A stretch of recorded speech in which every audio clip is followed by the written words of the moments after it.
La noche había comenzado con un aire de celebración en el restaurante El Mesón de Castilla, uno de los más prestigiosos de Madrid. La boda de mi hijo Miguel era el día que había esperado durante años, rodeada de familia, música y el cálido murmullo de los invitados. El salón resplandecía con luces doradas, y yo había tomado asiento con silenciosa dignidad, observando la alegría de mi hijo mientras permanecía junto a Carmen, su nueva esposa. Llevaba un vestido azul marino que había comprado especialmente para la ocasión en el Corte Inglés, después de semanas buscando algo que me hiciera sentir elegante, pero no demasiado llamativa. A mis 65 años, prefería la elegancia discreta a cualquier exceso. Mi pelo, teñido para ocultar las canas, estaba recogido en un moño sencillo que mi amiga Pilar, peluquera de toda la vida en nuestro barrio de Chamberí, había insistido en hacerme esa misma mañana. Cada detalle parecía cuidadosamente elegido. Los claveles y rosas blancas en los centros de mesa, la cubertería de plata pulida, el tintineo de las copas de vino Rioja que habíamos seleccionado de la bodega familiar de los padres de Carmen. Me dije a mí misma que los años de sacrificio y paciencia me habían llevado a este día. Recordé los veranos en Benidorm, cuando Miguel era pequeño, cuando Ramón, mi esposo, aún sonreía y nos tomaba fotos con aquella cámara Kodak que tanto le gustaba. Cuando aún éramos una familia. Sin embargo, bajo la superficie festiva, sentía un peso que me oprimía el pecho. Ramón había estado inusualmente callado durante toda la ceremonia en la iglesia de San Manuel y San Benito, su mirada vagando inquieta por las mesas, distante y desapegada. Me había acostumbrado a su distancia en los últimos años, pero nunca imaginé que se atrevería a romper un momento como este. Mantuve mi atención en la pareja, decidida a no dejar que ninguna sombra empañara la felicidad de mi hijo. Los camareros servían la sopa de marisco, primera parte del menú que con tanto esmero habíamos escogido. La sala estaba llena de risas y conversaciones. Mi hermana Dolores, sentada a mi lado, me apretó suavemente la mano. Ella sabía, siempre había sabido, que mi matrimonio hacía tiempo que era apenas una fachada. «Estás preciosa, Consuelo», me susurró, pero sus ojos decían mucho más. Junté mis manos en mi regazo, fortaleciéndome con silenciosa determinación. No sabía lo que vendría, pero presentía una tormenta acercándose. En la quietud de mi vejez, había aprendido a reconocer el silencio que precede a una ruptura. Lo había sentido esa mañana, cuando Ramón recibió una llamada y salió al balcón de nuestro piso en la calle Fuencarral para hablar en voz baja. Lo sentí cuando se vistió con especial cuidado, usando la colonia cara que solo usaba en ocasiones especiales. Desde mi sitio, podía ver a mi nuera Carmen hablar animadamente con sus primas de Valencia. Qué joven y llena de esperanza se veía en su vestido de novia. Me recordó a mí misma, 35 años atrás, cuando me casé con Ramón en aquella pequeña iglesia de Toledo, mi ciudad natal. Por aquel entonces, él trabajaba como contable en un banco y yo daba clases de literatura en un instituto. Teníamos sueños, planes. El tiempo había pasado tan rápido. Los padres de Carmen, Antonio y Mercedes, levantaron sus copas en un brindis. Antonio, un abogado respetado de Valencia, pronunció unas palabras emocionadas sobre el amor y la familia. Sonreí cortésmente, mientras sentía la mirada de Ramón fija no en los novios, sino en algún punto al otro lado del salón. Seguí su mirada, y entonces la vi, sentada en una mesa cercana a la puerta. Nunca olvidaré ese momento. Ella tenía quizás 40 años, pelo teñido de rubio, un vestido rojo demasiado ajustado para una boda familiar. Sonreía directamente a mi marido con una familiaridad que me heló la sangre. En ese momento, todas las piezas encajaron. Las llamadas a deshoras, los viajes de negocios inexplicables, el distanciamiento progresivo de los últimos 3 años. Miguel se acercó a nuestra mesa para presentarnos a unos amigos de la universidad. Mi hijo, tan parecido a su padre cuando era joven, con esos ojos oscuros y esa sonrisa fácil que encantaba a todos. Había estudiado arquitectura y ahora trabajaba en un prestigioso estudio en Madrid. Estaba tan orgullosa de él. Me levanté para saludar a sus amigos, forzando una sonrisa mientras sentía que mi mundo estaba a punto de desmoronarse. «Mamá, ¿estás bien?», preguntó Miguel, notando quizás algo en mi expresión. «Estás un poco pálida».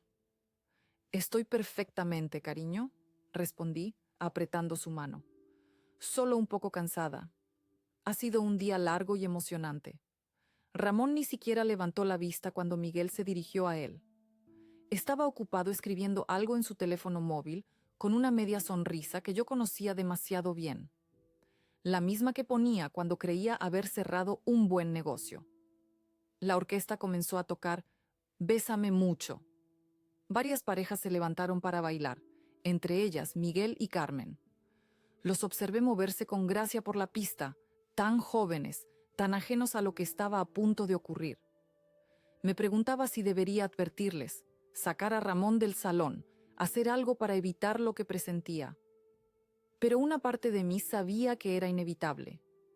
Cuando los camareros sirvieron el plato principal, cordero asado con patatas y pimientos del piquillo, Ramón dejó su teléfono sobre la mesa y me miró directamente por primera vez en toda la noche. Sus ojos estaban fríos, determinados. Conocía esa mirada. Era la misma que tenía cuando decidió vender la casa de mis padres en Toledo sin consultarme. La misma cuando rechazó aquel trabajo en Barcelona que yo tanto deseaba. «Consuelo», dijo en voz baja, «tenemos que hablar». «Ahora no, Ramón», respondí manteniendo la voz firme. «Es la boda de nuestro hijo». «Precisamente por eso», insistió. «Ya es hora de acabar con esta farsa». Sentí que el mundo se detenía. A mi alrededor, los invitados seguían comiendo, riendo, ajenos al drama que se gestaba en nuestra mesa. Mi hermana Dolores me miró con preocupación. Ella siempre había sido mi confidente, mi apoyo en los momentos difíciles. El reloj de la pared marcaba las 10 de la noche. En menos de una hora, todo cambiaría para siempre. Sin previo aviso, Ramón se levantó de su silla. Su voz resonó por encima del murmullo de las conversaciones, silenciando el salón en un instante. Golpeó suavemente su copa con un cubierto, como si fuera a ofrecer un brindis, pero lo que salió de su boca me dejó petrificada. «Familia, amigos», comenzó con una voz firme que no admitía interrupciones. «Quiero aprovechar esta ocasión tan especial para hacer un anuncio importante». Los músicos dejaron de tocar. Miguel y Carmen se detuvieron en la pista de baile, confundidos. Vi la expresión de pánico en los ojos de mi hijo.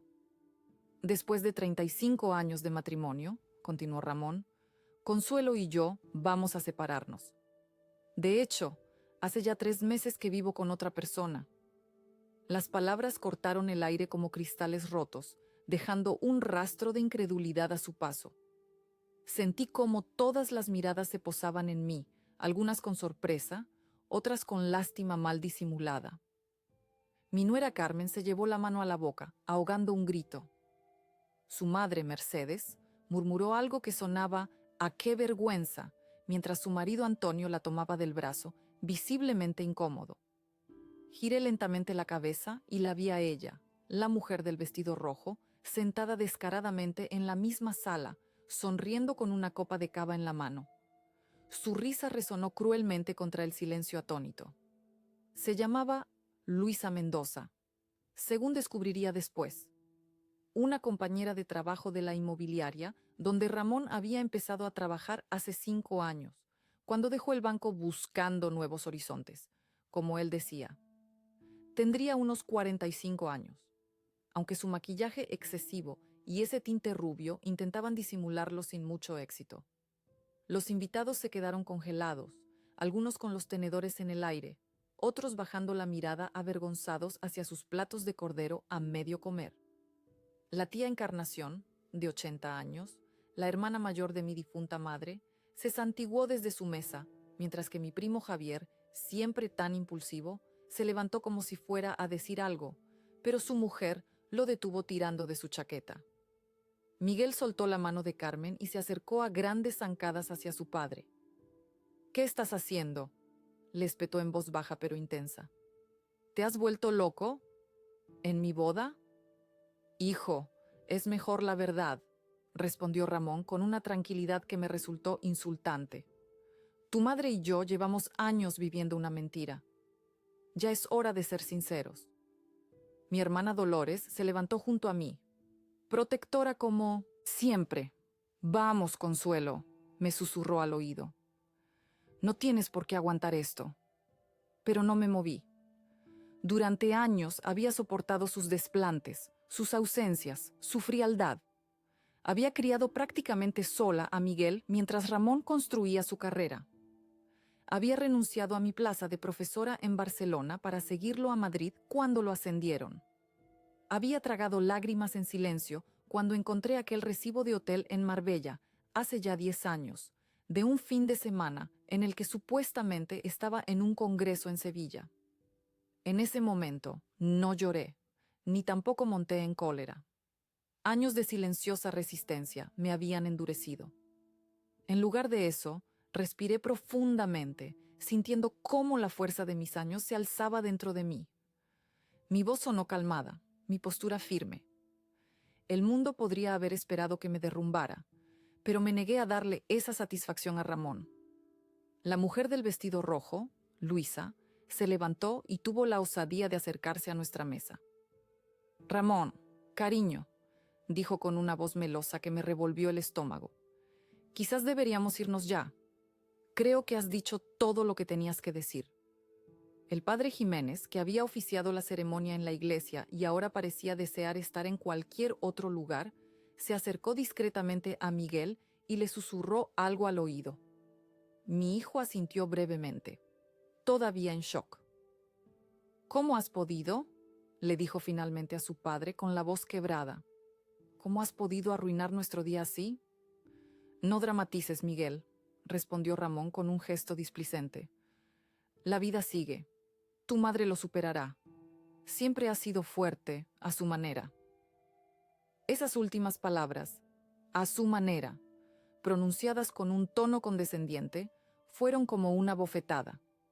Siempre había minimizado mis logros, mis sacrificios.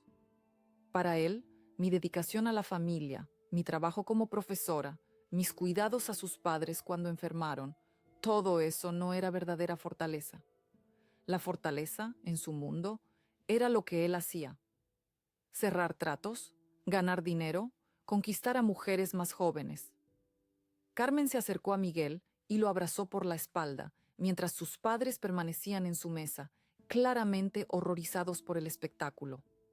Antonio, mi consuegro, un hombre tradicional y de buena familia valenciana, miraba la escena como si no pudiera creerlo. Su esposa Mercedes tenía los labios tan apretados que apenas se distinguían en su rostro. «Esto es inaceptable, Ramón», intervino Antonio, levantándose finalmente.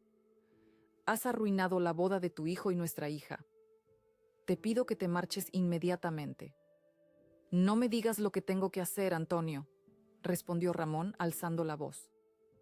«Pago la mitad de esta boda. Tengo todo el derecho a estar aquí». Un murmullo de indignación recorrió el salón.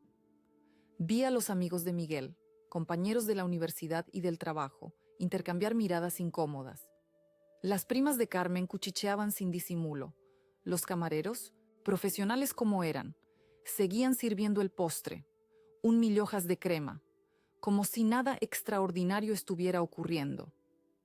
Fue entonces cuando decidí que no permitiría que este hombre, que una vez amé profundamente, destruyera también este momento.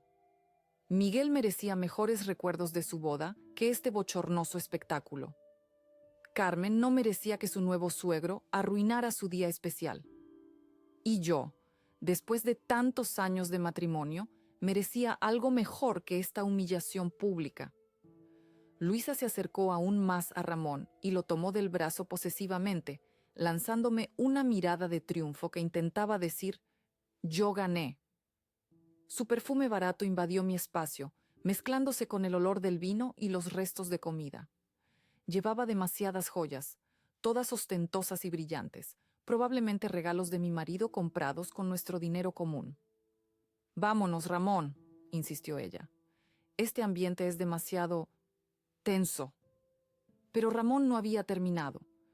Parecía disfrutar siendo el centro de atención, algo que siempre le había gustado.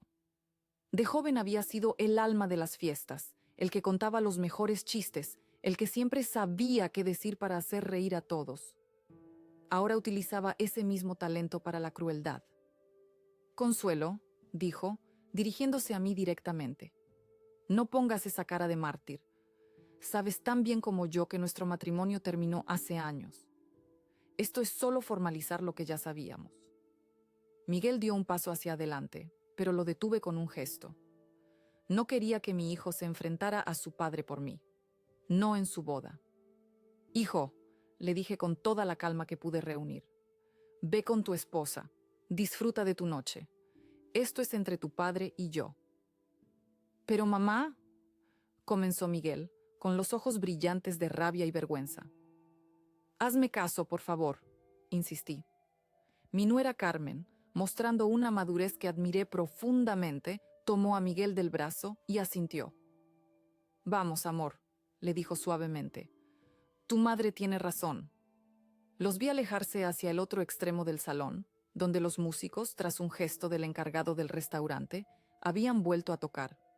Esta vez, una suave melodía instrumental que intentaba sin mucho éxito devolver la normalidad a la celebración. Ramón seguía de pie, con Luisa aferrada a su brazo como una sanguijuela, esperando mi reacción. Quizás anticipaba lágrimas, gritos, una escena que justificara su comportamiento, que le permitiera decir después, ¿veis cómo es imposible vivir con ella? Me incliné ligeramente hacia adelante, con las manos aún pulcramente dobladas sobre mi regazo, y ofrecí mi única respuesta. Un simple, gracias por el aviso, Ramón. Mis palabras fueron medidas, sin amargura ni desesperación, pero con un frío tono de finalidad. La contención sorprendió a quienes observaban, porque esperaban caos y lágrimas. En su lugar, vieron a una mujer que se negaba a entregar su dignidad. Un silencio denso cayó sobre la mesa. Incluso Luisa parecía desconcertada por mi reacción. Ella había venido preparada para un enfrentamiento, para verme desmoronarme, para saborear su victoria sobre la esposa abandonada. En cambio, se encontró con una calma que la desarmó. ¿Eso es todo lo que vas a decir?, preguntó Ramón, claramente decepcionado por mi falta de dramatismo. Mi hermana Dolores me apretó la mano bajo la mesa en señal de apoyo silencioso. Ella conocía mejor que nadie lo que había soportado durante años. ¿Qué esperabas, Ramón?, respondí con voz tranquila. ¿Gritos? ¿Lágrimas? ¿Un espectáculo para que todos estos invitados lo recuerden durante años? No te daré ese gusto. Mientras los susurros se extendían por el salón, metí la mano en mi bolso y saqué un sobre único. Lo coloqué en su mano sin prisa, mirándolo a los ojos por última vez. Durante años me había desestimado como frágil, dependiente, quizás incluso derrotada. Esta noche quería que viera la verdad. Había estado preparándome para este momento mucho antes de que él se atreviera a humillarme. El sobre color manila, con el sello del bufete García y asociados en la esquina superior, pesaba más por su contenido que por su tamaño físico. Ramón lo miró con desprecio, como si fuera algún patético intento de manipularlo. ¿Qué es esto?, preguntó agitando el sobre. ¿Una carta de amor? ¿Un ruego para que vuelva? Luisa soltó una risita, pero se detuvo al ver que nadie más reía. El tío Manolo, hermano de mi difunto padre y notario jubilado, me miraba desde su mesa con una mezcla de curiosidad y respeto. Él había sido quien me recomendó a Javier García, el mejor abogado de divorcios de Madrid, hace 6 meses, cuando le confesé mis sospechas sobre Ramón. «Ábrelo», fue mi única respuesta. Alejándome, me levanté con deliberada gracia. El salón pareció inclinarse mientras docenas de ojos me seguían, su lástima flotando en el aire. Pero no vacilé. Cada paso hacia la salida fue firme, decidido, como si la fuerza de mis antepasados me llevara adelante. Detrás de mí, el silencio se quebró en murmullos. La anticipación se espesaba mientras mi marido abría el sobre. Me detuve junto a la mesa donde estaban sentados Miguel y Carmen. Mi hijo se levantó inmediatamente, con la preocupación grabada en su rostro. «Mamá, no te vayas así», me rogó. «Puedo hablar con papá. Hacer que se disculpe». «No hace falta, cariño», respondí, acariciando su mejilla. «Tu padre y yo llevamos vidas separadas desde hace tiempo, solo que él ha decidido hacerlo público de esta manera». Carmen, con lágrimas en los ojos, me abrazó. «Lo siento tanto, Consuelo», susurró. «Esto es horrible». «No lo sientas», le dije con una sonrisa genuina. «Esto no tiene nada que ver con vosotros. Sois jóvenes, os amáis. No dejéis que nada empañe eso». Desde el otro lado del salón, escuché la voz de Ramón elevarse. Había abierto el sobre y comenzado a leer su contenido. Su rostro, visible incluso a distancia, había pasado de la arrogancia al desconcierto y luego a algo cercano al pánico. El sobre no contenía súplicas ni confesiones, sino una colección de verdades innegables, documentos que despojaban su fachada de control. La evidencia de sus traiciones, deudas ocultas y decisiones imprudentes quedó expuesta en tinta negra. La vida que creía haber construido en secreto ahora estaba bajo los ojos de todos los que importaban. «Esto es una mentira», bramó agitando los papeles. «Consuelo, ¿qué significa esto?». No me volví para mirarlo. Continuó leyendo, su voz cada vez más alterada a medida que comprendía lo que tenía entre manos. Estados de cuentas bancarias en Andorra que él creía ocultas. Fotografías de propiedades compradas a espaldas de la familia. Documentos que probaban que había estado desviando dinero de nuestra cuenta común desde hacía años. Evidencias de préstamos no declarados utilizando como aval nuestra casa de Torrelodones, la que heredé de mis padres. «¿Cómo has conseguido esto?», gritó, su voz quebrándose con desesperación. «Esto es ilegal. Has violado mi privacidad». Su primera asunción, contable en Hacienda, se acercó y echó un vistazo a los papeles que Ramón agitaba. Su expresión se endureció al instante. «Ramón», dijo en voz baja pero firme, «esto es muy serio. Son documentos oficiales de cuentas no declaradas. Si esto llega a Hacienda...». «Cállate», le espetó él, apartándola bruscamente. La madre de Carmen, Mercedes, que hasta ese momento había permanecido en silencio, se acercó a mí y me tomó del brazo con gesto solidario. «Ven, Consuelo», me dijo. «Te acompaño fuera. No tienes por qué soportar esto». Asentí agradecida. Mi cuñado Alberto, hermano de Ramón y la única persona de su familia con quien siempre me había llevado bien, se acercó también. «Lo siento, Consuelo», me dijo con sinceridad. «Siempre supe que mi hermano no te merecía». «Gracias, Alberto», respondí. «Cuida de Miguel por mí esta noche, por favor». Los murmullos se convirtieron en conversaciones abiertas mientras avanzaba hacia la salida. Lo que había comenzado como una celebración se había transformado en un teatro de revelaciones, con mi marido desmoronándose en su centro. «Consuelo», gritó Ramón, su voz quebrándose con desesperación, pero no miré atrás. La fuerza en mí no venía de la venganza, sino de la supervivencia. Durante décadas había soportado su indiferencia, su arrogancia, su desprecio. Ahora, la verdad ya no era solo mía. Pertenecía a cada testigo en ese salón. Luisa se removió incómoda en su silla, su risa anterior ahora reemplazada por vergüenza. Invitados que alguna vez respetaron a mi marido apartaron la mirada, negándose a encontrarse con sus ojos. Él había buscado humillarme, pero en su lugar había expuesto su propia caída. Su poder se había evaporado, dejando solo a un hombre despojado de dignidad. Al salir del restaurante, el aire nocturno de Madrid me recibió, fresco y renovador como un bautismo de libertad. Por primera vez en mucho tiempo, sentí que el silencio a mi alrededor no era de supresión, sino de liberación. Caminé lentamente por la calle Serrano, pasando junto a las tiendas cerradas y los restaurantes aún llenos de vida. Una pareja joven pasó a mi lado, riendo y abrazándose. Les sonreí, recordando tiempos más felices. El taxista que me recogió en la esquina de Goya me preguntó si estaba bien. Debió notar algo en mi expresión, quizás una mezcla de tristeza y determinación. Perfectamente, respondí.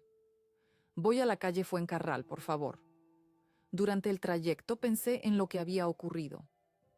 No sentía remordimientos por lo que había hecho. Durante meses había recopilado pruebas, consultado abogados, preparándome para este momento. Sabía que Ramón planeaba dejarme, lo había sabido desde hace tiempo. Lo que no esperaba era su crueldad al hacerlo público en la boda de nuestro hijo. El peso de los años se levantó de mis hombros mientras el taxi avanzaba por las calles de Madrid.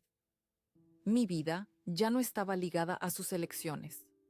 El sobre había sido mi cierre, mi última palabra, y no tenía necesidad de presenciar las ruinas. Al llegar a nuestro apartamento, ese que pronto sería solo mío según el acuerdo preliminar de divorcio que ya había iniciado semanas atrás, me detuve un momento antes de abrir la puerta. Esta sería la primera noche del resto de mi vida. Sola, sí, pero libre al fin. Pensé en mi hijo y su nueva esposa, en la vida que comenzaban juntos. Esperaba que fueran más felices que Ramón y yo, que supieran comunicarse mejor, respetarse más. Miguel siempre había sido un buen chico, considerado y amable, más parecido a mí que a su padre en carácter, aunque físicamente fuera el vivo retrato de Ramón. Con manos serenas, abrí la puerta y entré en el apartamento que había sido mi hogar durante tantos años. Todo parecía diferente ahora, como si la ausencia de Ramón hubiera alterado la esencia misma del lugar. O quizás era yo quien había cambiado. No regresé al salón aquella noche. Me dirigí a casa, me preparé una tila y me senté en la tranquilidad de mi propia cocina. El caos que había dejado atrás ya no me concernía. Mi vida ya no estaba atada a las decisiones de Ramón. El sobre había sido mi cierre, mi última palabra, y no tenía necesidad de presenciar las consecuencias. Sin embargo, lo que ocurrió después me lo contaron al día siguiente. Mi hermana Dolores me llamó temprano, cuando apenas había amanecido. Su voz sonaba agitada, casi entusiasmada. Consuelo, ¿estás bien? No pude irme anoche hasta ver cómo terminaba todo. Estoy bien, Dolores, respondí mientras me servía un café. Mejor que en años, la verdad. No te imaginas lo que pasó después de que te fueras, continuó mi hermana. Ramón perdió completamente los papeles. Según me contó, Dolores, cuando Ramón terminó de revisar los documentos del sobre, su rostro se había transformado. La palidez inicial dio paso a un rubor furioso. Un rugido escapó de sus labios, sobresaltando a los invitados mientras gritaba incoherentemente. Golpeó la mesa con su puño, sacudiendo vasos y esparciendo cubiertos.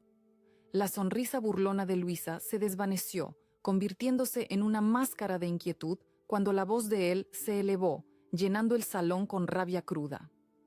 «Esto es una trampa. Es imposible que hayas conseguido estos documentos», gritaba, levantando los papeles en el aire. «Consuelo no tiene la capacidad para hacer algo así». Antonio, el padre de Carmen, abogado respetado en Valencia, se acercó y le pidió que se calmara.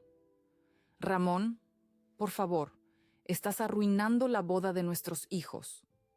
Pero Ramón estaba fuera de sí. ¿Tú sabías algo de esto, Antonio? ¿Te ha consultado a ti? ¿Conoces a ese tal García? El nombre del abogado que había contratado meses atrás resonó en el salón. Javier García, uno de los mejores especialistas en derecho familiar de Madrid, había sido discreto pero implacable en la recopilación de pruebas. A través de investigadores privados y contactos en el sector bancario, había logrado desentrañar la complicada red financiera que Ramón había tejido durante años. «No sé de qué me hablas», respondió Antonio con frialdad profesional. Pero si estos documentos son lo que parecen, tienes problemas serios, Ramón. Luisa, que hasta ese momento había permanecido como espectadora complacida de mi humillación, comenzó a mostrar signos de pánico. ¿Qué son esos papeles, Ramón? ¿De qué está hablando? Nada que te importe, le espetó él, apartándola bruscamente. Los invitados observaban con una mezcla de horror y fascinación. Lo que había comenzado como una boda se había convertido en un drama digno de esas telenovelas que mi madre solía ver en la sobremesa. ¿Sabes?, continuó Dolores por teléfono. Cuando empezó a gritar sobre las cuentas en Andorra, el primo Eduardo, el que trabaja en el Ministerio de Hacienda, estaba ahí. Deberías haber visto su cara. Eduardo, hijo de mi tía Pilar, ocupaba un cargo importante en la inspección tributaria. Su presencia en la boda había sido una casualidad afortunada que no había previsto. Según Dolores, se acercó a Ramón y habló con él en voz baja pero firme. No sé qué le dijo exactamente, explicó mi hermana, pero Ramón se puso blanco como el papel. La revelación pública de sus negocios turbios era precisamente lo que Ramón más temía. Durante años había construido una imagen de empresario respetable, primero como director de sucursal bancaria y luego como socio en una importante inmobiliaria. Esa reputación era su capital más valioso, y ahora se desmoronaba ante sus ojos. ¿Y Miguel? ¿Cómo está mi hijo?, pregunté preocupada por el impacto que todo esto tendría en él. Destrozado al principio, admitió Dolores. Pero Carmen estuvo fantástica. Lo sacó de allí y se fueron a un rincón tranquilo. Luego volvieron, y no te lo vas a creer, siguieron con la fiesta como si nada. El chico tiene tu temple, Consuelo. Eso me hizo sonreír. Mi hijo siempre había sido fuerte, aunque de una manera diferente a mí. Donde yo era resistencia silenciosa, él era adaptabilidad y resiliencia.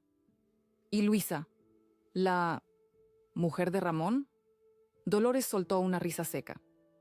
Esa desapareció rápido.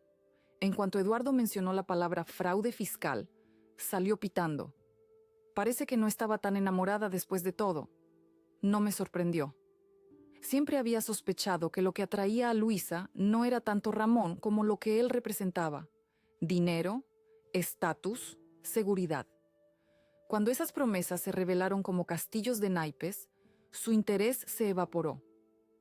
Después de que te fueras, continuó mi hermana, Alberto se enfrentó a Ramón. Le dijo que siempre había sido un egoísta y que tú merecías algo mejor.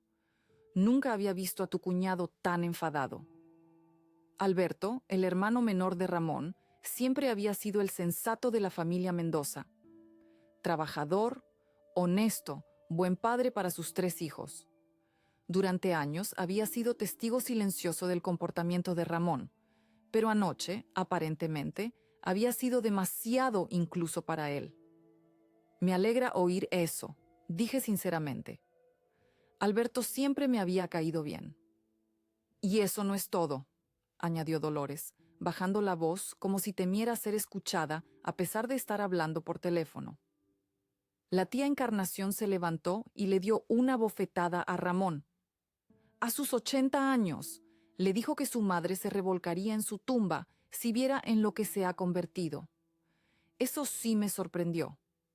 La tía Encarnación, hermana mayor de mi madre, era una mujer tradicional que rara vez expresaba sus emociones en público. Que hubiera reaccionado así revelaba cuán profundamente había calado la ofensa de Ramón.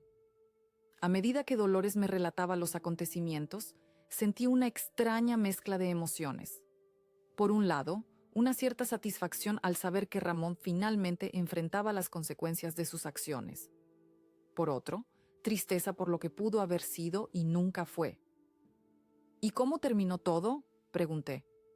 Pues cuando Ramón vio que nadie estaba de su lado, que incluso su familia lo miraba con desprecio, trató de recuperar algo de dignidad.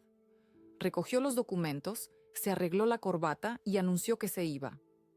«Esto no quedará así», dijo antes de marcharse. «¿Amenazas ahora?», comenté, negando con la cabeza aunque mi hermana no pudiera verme. «Sí, pero sonaron huecas. Nadie le hizo caso. Cuando se fue, hubo un silencio incómodo, pero entonces Miguel tomó el micrófono y dijo algo precioso. ¿Qué dijo? Dijo: hoy celebramos el amor y el respeto mutuo. Mi madre me enseñó que esos son los pilares de cualquier relación duradera. Por ella, por su dignidad y valentía, os pido que sigamos celebrando. Y todos aplaudieron, Consuelo. Fue emocionante. Las lágrimas asomaron a mis ojos. Mi hijo, mi pequeño Miguel, que ahora era un hombre, había sabido estar a la altura de las circunstancias. Me sentí inmensamente orgullosa de él. La fiesta continuó, siguió Dolores. No tan animada como antes, claro, pero la gente bailó, comió el postre y hubo brindis. Carmen estaba preocupada por ti, pero le dije que necesitabas espacio y que estabas bien. Gracias por eso, respondí. Hiciste bien. Por cierto, añadió mi hermana, Mercedes, la madre de Carmen, me pidió tu número.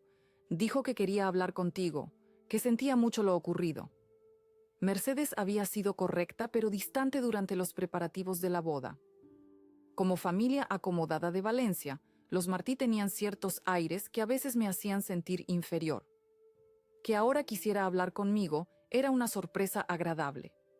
Puedes dárselo, concedí. Llamaré a Miguel más tarde, cuando hayan descansado un poco. Después de colgar con Dolores, me quedé sentada en la cocina, procesando todo lo que había ocurrido.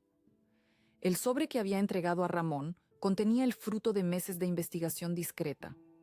Javier García, mi abogado, me había advertido sobre los riesgos de exponer públicamente información financiera sensible, pero había respetado mi decisión. Si decide hacerlo, señora Fernández, me había dicho, debe estar preparada para las consecuencias. Su marido podría reaccionar de manera impredecible. Ramón apareció en el apartamento a la mañana siguiente, cuando apenas había terminado mi desayuno. No usó sus llaves. Tocó el timbre como un extraño. Cuando abrí la puerta, apenas reconocí al hombre que tenía delante. Su traje arrugado, la corbata aflojada y la barba incipiente contrastaban drásticamente con su habitual apariencia impecable. Sus ojos enrojecidos revelaban una noche sin dormir. «Tenemos que hablar», dijo sin saludar, intentando entrar. Me mantuve firme en el umbral. «No hay nada que hablar, Ramón. Todo lo que tenía que decirte estaba en ese sobre». «¿Tienes idea de lo que has hecho?».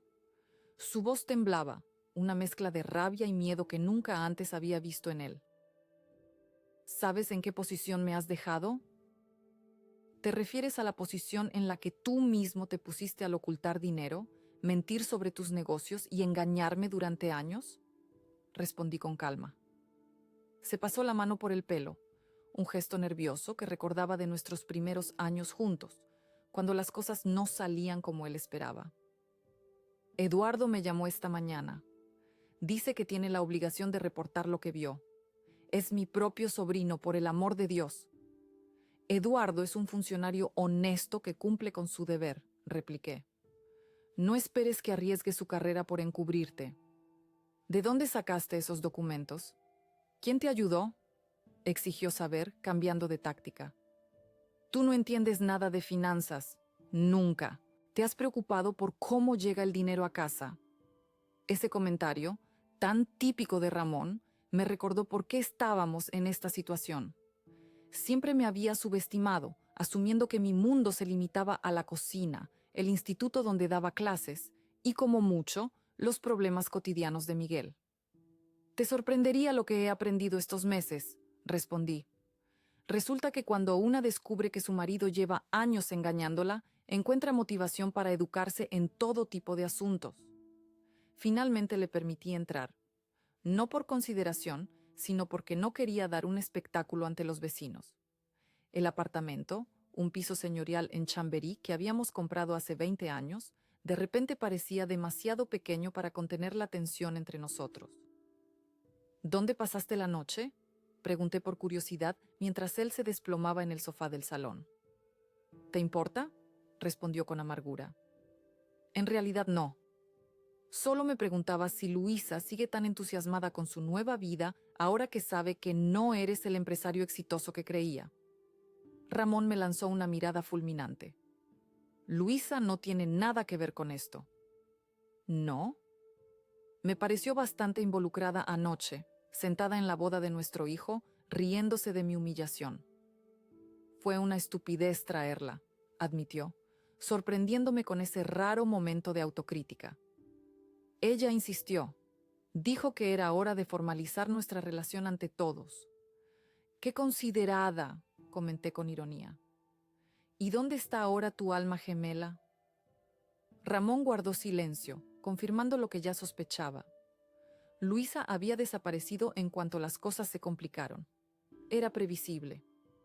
Mujeres como ella buscaban comodidad y estatus, no escándalos fiscales y vergüenza pública. Lo que has hecho es ilegal, dijo finalmente cambiando de tema.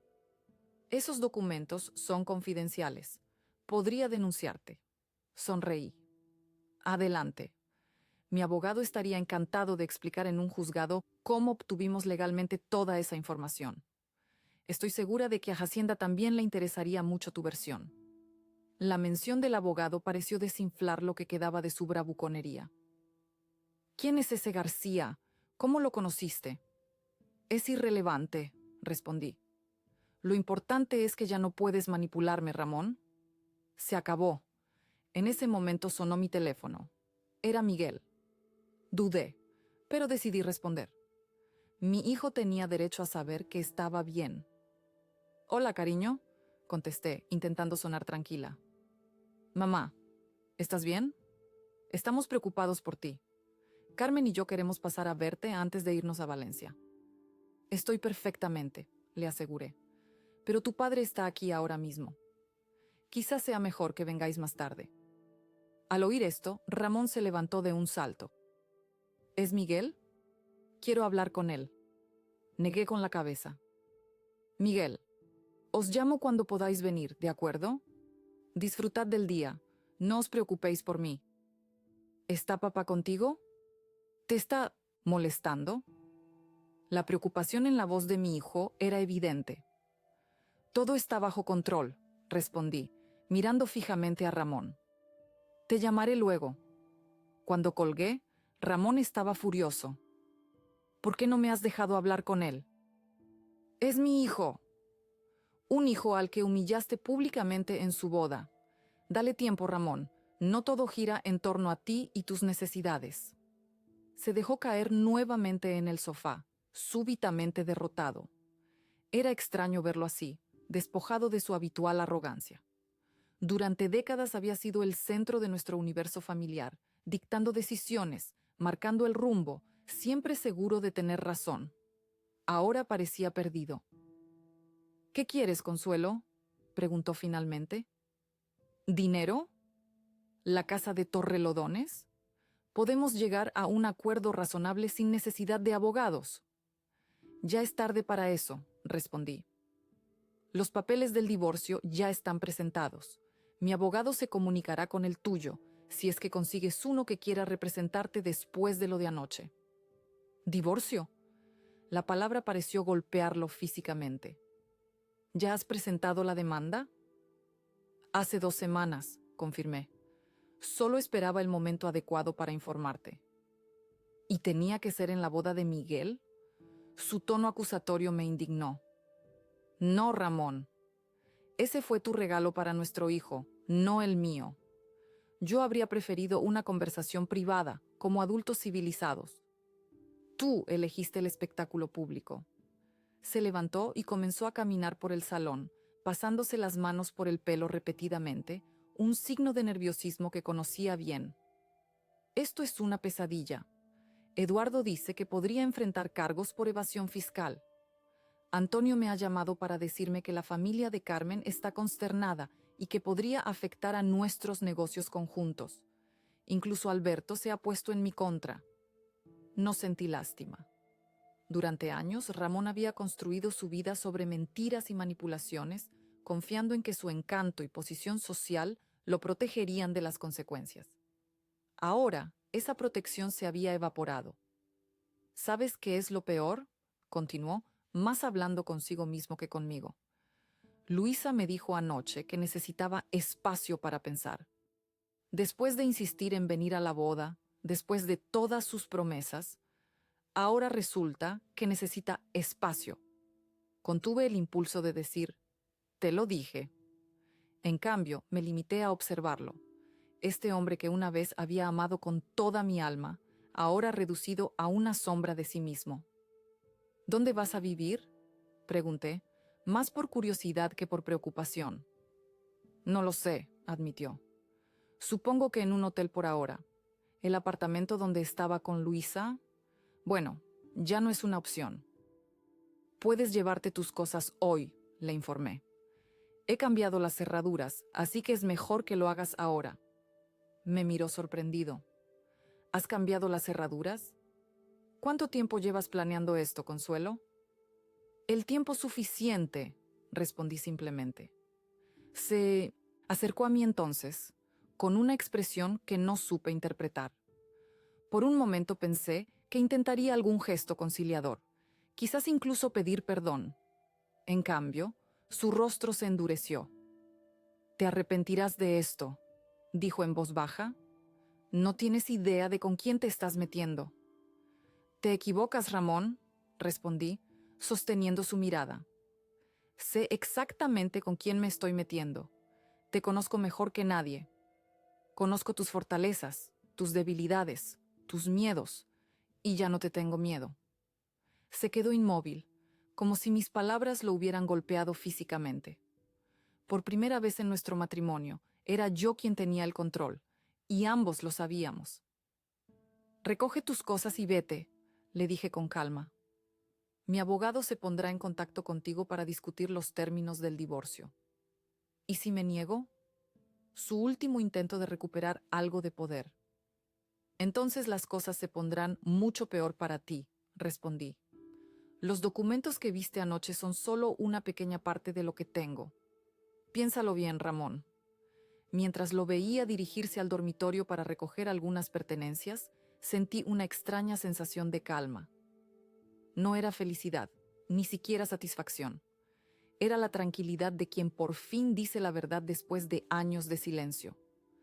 El teléfono volvió a sonar. Esta vez era Javier García, mi abogado.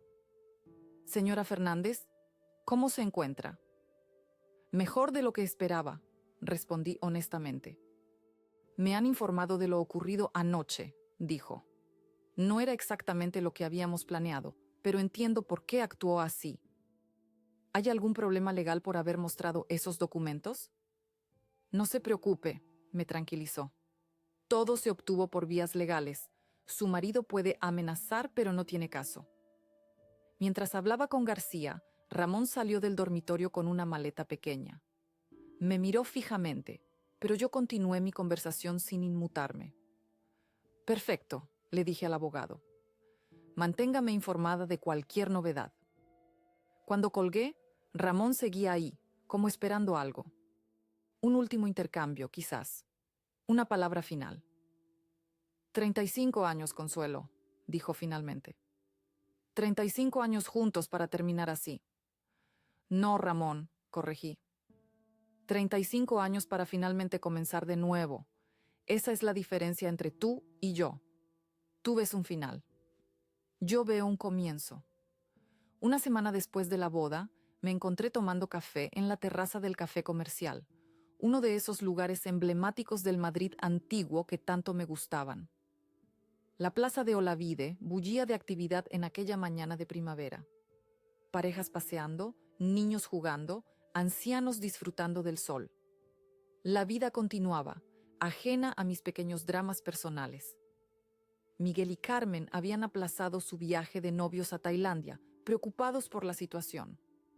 Me costó convencerlos de que siguieran con sus planes, que no dejaran que las acciones de Ramón afectaran también su felicidad. Finalmente, accedieron, aunque Miguel me llamaba todos los días desde Bangkok para asegurarse de que estaba bien. «Estoy mejor que bien», le repetía cada vez. «Disfruta de tu luna de miel, cariño. Ya has hecho más que suficiente». Y era cierto. Me sentía como si hubiera dejado caer un peso enorme que había estado cargando durante años sin darme cuenta. Respiraba más profundamente, dormía mejor, incluso mi reflejo en el espejo parecía más luminoso, como si los años se hubieran suavizado en mi rostro. «Consuelo», una voz familiar interrumpió mis pensamientos. Era Teresa, mi amiga de la universidad con quien había mantenido contacto a lo largo de los años, aunque últimamente nos veíamos poco. «Qué alegría verte». Teresa se sentó frente a mí, quitándose las gafas de sol. A sus 63 años, seguía manteniendo ese aire bohemio que la caracterizaba desde nuestra juventud. Profesora de Historia del Arte en la Complutense, nunca se había casado, algo que Ramón solía mencionar con cierto desdén, como si fuera un fracaso personal. «He oído lo que pasó en la boda de Miguel», dijo directamente, típico de ella. «Todo Madrid habla de ello». «¿Todo Madrid?», pregunté, entre divertida y horrorizada. «Bueno, todo nuestro pequeño mundo», matizó con una sonrisa. «Estoy orgullosa de ti, ¿sabes? Siempre supe que había una guerrera debajo de esa fachada de perfecta esposa tradicional». «No fue fácil», admití. «Pero llegó un punto en que continuar como estábamos era más difícil que enfrentarme a él». «¿Y ahora qué? ¿Cuáles son tus planes?», preguntó mientras pedía un café con leche al camarero. Me di cuenta de que era la primera vez que alguien me hacía esa pregunta. Miguel, Dolores, incluso mi abogado, todos estaban preocupados por el pasado inmediato, por el proceso de divorcio, por cómo me sentía respecto a la traición de Ramón. Nadie había preguntado por mi futuro. «No lo sé», respondí honestamente. «Supongo que volverá a la enseñanza, aunque sea como sustituta. Hace 10 años que dejé de dar clases cuando nos mudamos por el ascenso de Ramón». «¿Y por qué limitarte a eso?», preguntó Teresa. «Siempre fuiste la mejor de nuestra promoción en literatura. Podrías escribir, investigar, hacer ese doctorado que siempre quisiste». Su entusiasmo me hizo sonreír. Teresa siempre había creído en mí más que yo misma. «Tengo 65 años, Teresa. No sé si es momento de empezar un doctorado». «¿Y qué importa la edad?». «Yo empecé a aprender piano a los 50, y el año pasado di mi primer recital». «Nunca es tarde, Consuelo». Mientras conversábamos, noté que mi teléfono vibraba. Era un mensaje de Javier García, mi abogado. «Buenas noticias. Ramón ha aceptado los términos. Quiere evitar el juicio. Llámeme cuando pueda». Sentí una oleada de alivio. Después de la escena en el apartamento, Ramón había contratado a un abogado agresivo que amenazaba con una batalla legal prolongada. Que ahora aceptara los términos significaba que finalmente había entendido que no tenía caso luchar. «¿Buenas noticias?», preguntó Teresa, notando mi expresión. «El divorcio será más sencillo de lo que pensaba», expliqué. «Ramón ha cedido». «No me sorprende», comentó ella. «Siempre fue un cobarde cuando se enfrentaba a alguien que no podía intimidar». Su descripción era acertada. Ramón siempre había sido un matón con quienes consideraba débiles o inferiores, pero se desinflaba cuando encontraba resistencia real. «¿Sabes algo de él?», preguntó Teresa. «Alberto, su hermano, me dijo que está viviendo en un apartamento pequeño en Alcorcón. Aparentemente, sus problemas con Hacienda son serios, y muchos de sus contactos de negocios han desaparecido». «Karma», dijo Teresa simplemente, sorbiendo su café. El camarero se acercó para preguntar si queríamos algo más.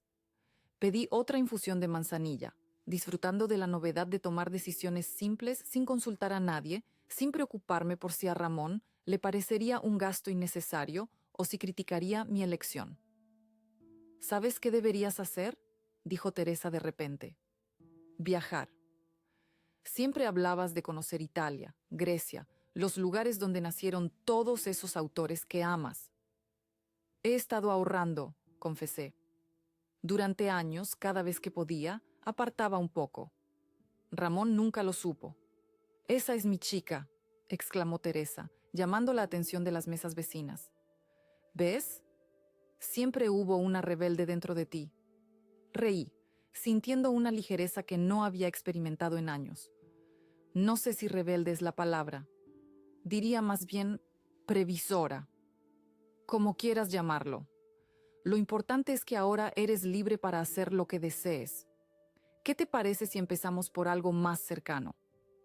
Podríamos ir a la exposición de Velázquez en el Prado este fin de semana. Mi sobrina nos puede conseguir entradas. Me encantaría, respondí con sinceridad.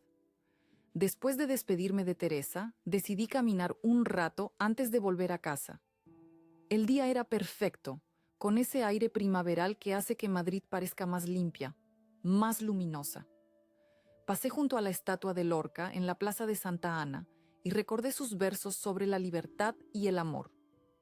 ¿Cuántas veces los había enseñado a mis alumnos sin aplicarlos realmente a mi propia vida? Al llegar a casa, encontré una carta de Miguel en el buzón, enviada desde Tailandia. Dentro había una postal con una playa paradisíaca y una nota breve pero emotiva. Mamá, estamos teniendo un viaje maravilloso, pero no dejo de pensar en ti. Carmen dice que eres su heroína por cómo manejaste todo.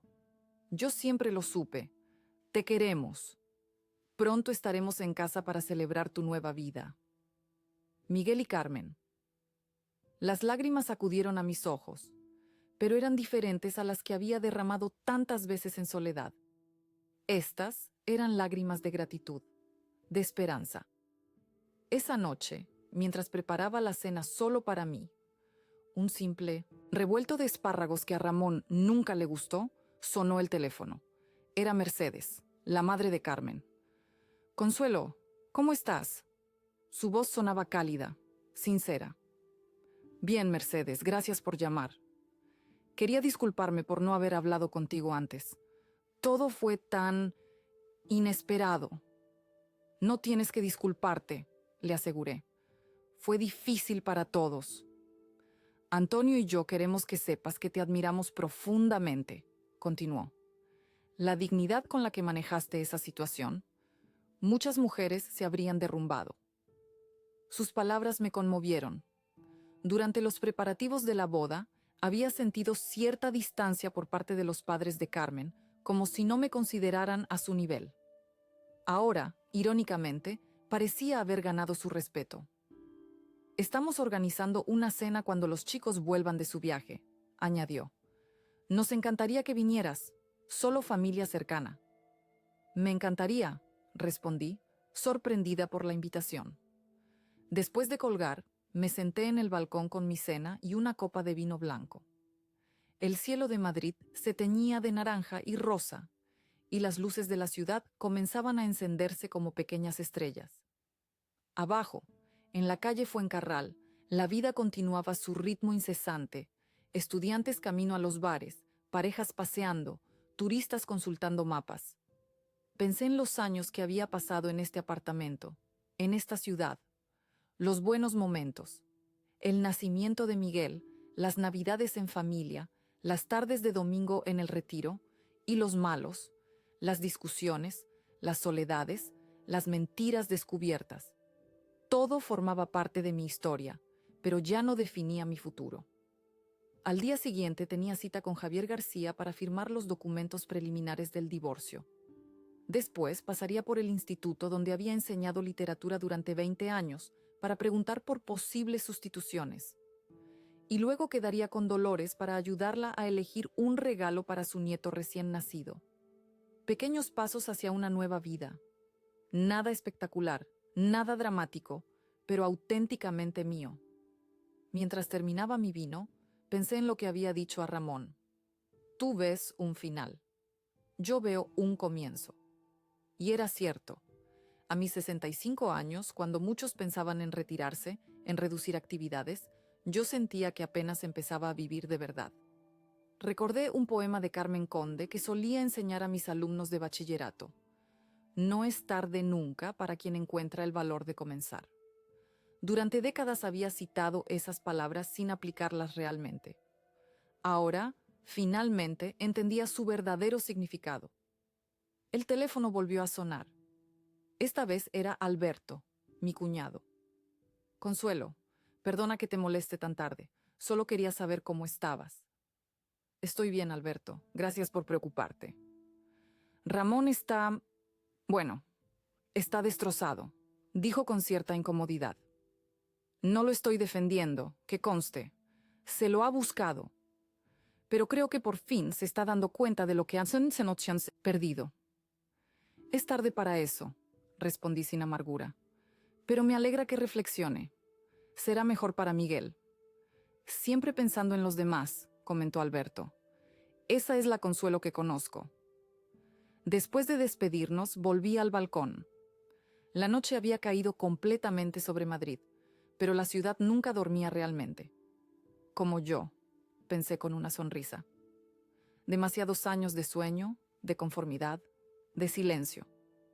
Era hora de vivir despierta, consciente, presente.